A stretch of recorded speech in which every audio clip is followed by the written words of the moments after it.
பெண்கள் நிச்சயமாக ருத்ராட்சம் அணியலாம். ஏன் பெண்கள் அணியலாம்னு கேள்வி வந்துச்சு அப்படின்னா, பெண்கள் மாதத்தில் அந்த 3 நாட்கள் தீட்டாகிட்டாங்கன்னா இந்த பரிசுத்தமான இந்த ருத்ராட்சத்தை அவங்க கழுத்தில் போடலாமா? இதுதான் டவுட். ருத்ராட்சம் யாருடைய அடையாளம்? சிவனுடைய அடையாளம். சிவன் சிவசக்தி அப்படிங்கிற ஆணும் பெண்ணும் இரண்டரை கலந்த பரிணாமத்தில் இருக்கிறார். இதுல இருந்து நீங்க பெண்ணை பிரிச்சே எடுக்கவே முடியாது. சிவபுராணத்துல என்ன சொல்றாங்கன்னா, அவன் அவன் அதாவது ஆணும் அல்ல பெண்ணும் அல்ல அழியும் அல்ல அவன் அதுவும் அல்ல எதுவும் மற்ற தன்மையில இருக்கிறான் அப்படின்னு சொல்லிட்டாங்க. அப்ப இந்த அழுகைக்கும் இந்த சோகத்துக்கும் இந்த மன நிம்மதி கெடுதலுக்கும் இந்த விசுக்திக்கும் ஏதோ ஒரு சம்பந்தம் இருக்கு. நீங்க தூங்கும் போது அதை கழட்டிருங்க. நீங்க பாத்ரூம்குள்ள நுழையும் போது அதை கழட்டிருங்க. மழை ஜலம் கழிக்கும் போது கண்டிப்பா அதை கழட்டிருங்க. தீட்டு நாட்கள்ல கூட பெண்கள் இதை கழட்டி வச்சிருங்க. ஒரு இறப்பு காரியங்களுக்கு போறீங்க அப்படின்னா கழட்டி வச்சிருங்க. நான் தான் நைட்டு தூங்கும் போதே கழட்டுங்கன்னு சொல்லிட்டேன். ருத்ராட்சம் அணியணும்னு முடிவு பண்ணிட்டோம். 1 அணியலாமா இல்ல 108 இல்லைன்னா 54 எத்தனை அணியலாம் அப்படின்னு கேட்டா இதுல எது வேணாலும் நீங்க அணியலாம். நீங்க இப்ப ருத்ராட்சம் போடுற அளவுக்கு நீங்க வந்துட்டீங்க அப்படின்னாலே உங்களுக்குள்ள இந்த அசைவம்ங்கிறது குறைந்து விடும். இந்த எண்ணம் வராது. அதையும் மீறி வருதுன்னா என்னுடைய சஜஷன்,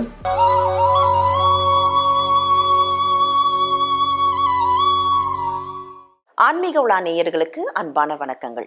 எப்பயும் நிறைய சந்தேகங்கள் பெண்களை சுற்றியே இருக்கும். அதுவும் ஆன்மீக ரீதியா நம்ம ஆரம்பிச்சோம்னா கட்டாயமா அந்த சந்தேகங்களுக்கு விடைகளை நம்ம தேடிக்கிட்டே இருப்போம் அப்படின்னு தான் சொல்லணும். அப்படி ஒரு விஷயம்தான் பெண்கள் ருத்ராட்சம் அணியலாமா?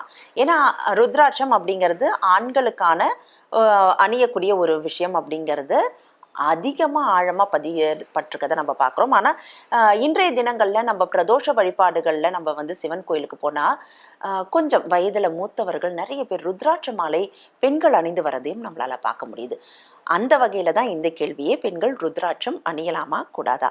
இது குறித்த விளக்கங்களை தரதுக்காக நம்முடைய ஆன்மீக உலா அரங்கத்தில் இணைந்திருக்காங்க குருஜி அசோகா ஆஸ்ட்ரோ அவர்கள். வாங்க சார வரவேற்கலாம். குருஜி வணக்கம்.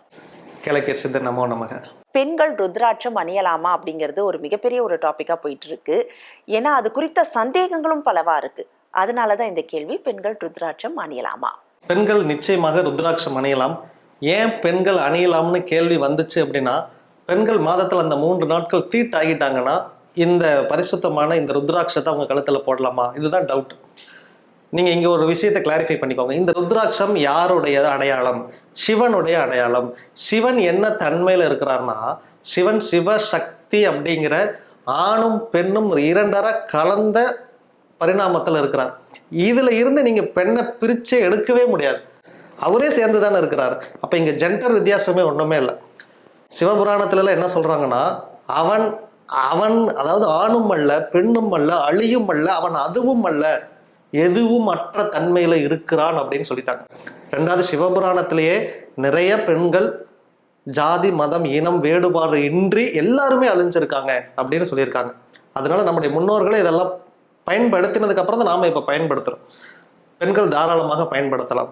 துக்க வீட்டுக்கு போகும்போது ருத்ராட்சம் அணிந்து போகலாமா? ஏன்னா இந்த சந்தேகமும், அதாவது ஒரு துக்க வீட்டுக்கு போனாக்கா அது குறித்த விஷயங்கள் இருக்குங்கிறதுனால கடவுள் சம்பந்தப்பட்ட பொருள் ருத்ராட்சம்ங்கிறதுனால அணிந்து போகக்கூடாதுன்னு சொல்றாங்களே, போகலாமா போகக்கூடாதா? என்ன கேட்டா நான் உங்களுக்கு ஒரு வழிமுறை சொல்லித்தரேன். எல்லாரும் ருத்ராட்சம் இந்த விசுக்தி அப்படிங்கிற இந்த சக்கரத்துல தான் அணியிறாங்க. ஏன் இந்த சக்கரத்துல அணியிறோம் அப்படின்னா, முதல்ல இந்த ருத்ராட்சம் அதனுடைய தன்மை என்ன? இது மின்காந்த தன்மை உடையது. இந்த மின்காந்தம் என்ன பண்ணும் அப்படின்னா, உங்கள் இருதயத்தில் இருக்கக்கூடிய பிளட் ப்ரெஷர், அந்த இருதயத்துக்கு தேவையான அமைதியை இது கொடுக்கும். அவ்வளோதான். உங்கள் ப்ரெஷரை இதை கண்ட்ரோல் பண்ணும். உங்களுக்குள்ள இருக்கிற வியாதியை அதை குணப்படுத்தும். உங்களுக்குள்ள பிரச்சனை வந்துச்சுன்னு வச்சுங்களேன், தொண்டை அடைச்சிருச்சு அப்படின்னு சொல்லுவோம். ஏன் பிரச்சனை வந்தப்ப நீங்கள் அழுதிங்கன்னா உங்களுக்கு தொண்டை இந்த இடத்துக்கு அப்படியே ஒரு மாதிரி இறுக்கி பிடிக்கும். நான் பிரச்சனையில இருந்து அழுத, எனக்கு வார்த்தையே வரல. அப்போ இந்த அழுகைக்கும் இந்த சோகத்துக்கும் இந்த மன நிம்மதி கெடுதலுக்கும் இந்த விசுக்திக்கும் ஏதோ ஒரு சம்பந்தம் இருக்கு. அதனாலதான் இந்த ருத்ராட்சத்தையே இந்த இடத்துக்கு விசுக்தியில போடுறோம். நான் சொல்றேன், அதை பின்னாடி ஒரு எக்ஸ்பேண்ட் பண்ற மாதிரி ஒரு முடிச்சு போட்டுக்கோங்க. முடிச்சு போட்டு நீங்க தூங்கும் போது அதை கழட்டிருங்க. நீங்க பாத்ரூம்குள்ள நுழையும் போது அதை கழட்டிருங்க. மழை ஜலம் கழிக்கும் போது கண்டிப்பா அதை கழட்டிருங்க. தீட்டு நாட்கள்ல கூட பெண்கள் இதை கழட்டி வச்சிருங்க. ஒரு இறப்பு காரியங்களுக்கு போறீங்க அப்படின்னா கழட்டி வச்சிருங்க. நான் தான் நைட்டு தூங்கும் போதே கழட்டுங்கன்னு சொல்லிட்டேனே. காலையில எந்திரிச்சு குளிச்சுட்டு சுத்தபத்தமா அதை பயன்படுத்துங்க. மிகச்சிறந்த பலன்களை கொடுக்கும். இதை எப்படி சுத்தம் பண்றதுன்னு ஒரு கேள்வி அடுத்து வரும். நீ இதை நீங்க நல்லெண்ணெயில நினைச்சு எடுத்து நீங்கள் ஒரு சின்ன ப்ரஷ் மாதிரி இல்லைன்னா கூர்மையான பொருள் வச்சு இதை தேய்ச்சிங்கனாலே உங்கள் உடலில் இருக்கக்கூடிய வேர்வை இதில் படிஞ்சு அழுக்கு சேரும். அந்த அழுக்கை மட்டும் ஒன்று நல்லெண்ணெய் இல்லைன்னா நெய் இதில் நினச்சி இதை க்ளீன் பண்ணி நீங்கள் திரும்ப பயன்படுத்துங்க. நல்லெண்ணெயில் நினைக்க இதனுடைய சக்தி பல மடங்காக பெருகிட்டே இருக்கும். ரெண்டாவது, இதை எந்த வயது வேணாலும் அறியலாமா? எஸ், இதுக்கு வயது வரம்பு கிடையாது. குழந்தைகள் வந்து தெய்வத்திற்கு சமம் அப்படிம்பாங்க. அதனால குழந்தைகளும் தாராளமாக அணியலாம். பெண்கள்னு பர்டிகுலராக கேட்டங்காட்டி ருத்ராட்சத்தில் எந்த முகம் பெண்கள் அணியலாம்? முருகப்பெருமான், அதனால 6 முகம் கொண்ட ருத்ராட்சம் பெண்கள் அணியலாம். 2 முகம் கொண்ட ருத்ராட்சம் பெண்கள் கிடைச்சதுன்னா இது வெரி ரேர், கிடைச்சதுன்னா தாராளமாக அணியலாம். இது ரெண்டும் கிடைக்கல அப்படின்னா 5 முக ருத்ராட்சம் காமன். இது ஆண் பெண் யார் வேணாலும் அணியலாம், பெண்களும் அணியலாம். அதனால இந்த ருத்ராட்சம் அணியலாம். ருத்ராட்சம் அணியணும்னு முடிவு பண்ணிட்டோம். 1 அணியலாமா இல்லை 108 இல்லைன்னா 54 எத்தனை அணியலாம் அப்படின்னு கேட்டால் இதில் எது வேணாலும் நீங்கள் அணியலாம். சரி, இதில் எதில் கோர்த்து அணிகிறது நல்லது அப்படின்னு கேட்டிங்கன்னா பட்டு நூல், பருத்தி நூல், வசதி இருந்துச்சுன்னா வெள்ளி, தங்கம், இதில் எதில் வேணாலும் நீங்கள் கோர்த்து ஆபரணங்கள் மாதிரி இப்போ பார்த்தீங்க அப்படின்னா ருத்ராட்சத்துக்கு மேலேயும் கீழையும் தங்கம் வச்செல்லாம் சில பேர் போடுறாங்க. அந்த மாதிரி நீங்கள் தாராளமாக போடலாம். இது அணிவது நல்லது. அதை எந்த வகையில் வேணாலும் நீங்கள் அணியலாம். இந்த கேள்வியும் வந்து மிக முக்கியமானது. ஏன்னா நிறைய பேர் என்ன சொல்றாங்க, நான்வெஜ் சாப்பிடும்போது கடவுள் சம்பந்தப்பட்ட பொருளை நம்ம வந்து உடல்ல போட்டிருக்க கூடாது அப்படிங்கிறத சொல்றாங்க. இல்லைன்னா ருத்ராட்சம் அணிஞ்சாலே நீ நான்வெஜ் சாப்பிடக்கூடாது அப்படிங்கிறத சொல்றாங்க. உங்களுடைய கருத்து என்ன? நீங்க இப்ப ருத்ராட்சம் போடுற அளவுக்கு நீங்க வந்துட்டீங்க அப்படின்னாலே உங்களுக்குள்ள இந்த அசைவம்ங்கிறது குறைந்து விடும். இந்த எண்ணம் வராது.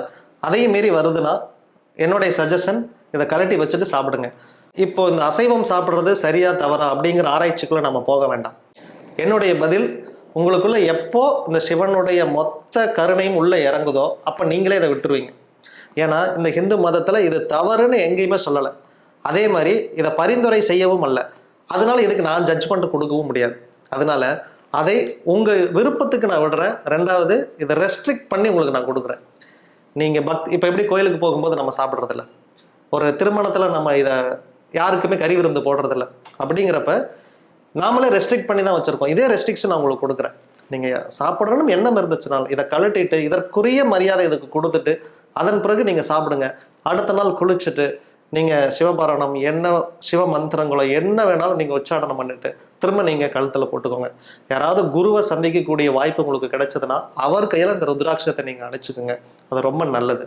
சிவன் கோவிலில் அணிகிறது நல்லது. குருக்கள், சிவாச்சாரியார் யார் கையிலனாலும் இந்த ருத்ராட்சத்தை நீங்கள் கழுத்தில் அணிகிறது ரொம்ப நல்லது. ரொம்ப அழகா வந்து பெண்கள் ருத்ராட்சம் அணியலாம். அதையும் வந்து மிகப்பெரிய ஒரு எடுத்துக்காட்டு சிவனோட சேர்த்து வைத்து நீங்க அற்புதமா சொல்லியிருக்கீங்க. கூடவே பல்வேறு விதமான கேள்விகள் இதுக்குள்ள அடங்கி இருந்தது. அந்த கேள்விகளுக்கான விளக்கங்களையும் குருஜி நமக்காக சொல்லி கொடுத்துருக்காங்க. இந்த தகவல்களை நம்ம நேயர்களோட பகிர்ந்ததுக்கு நன்றி குருஜி. கேளக்கே சித்த நமோ நமக.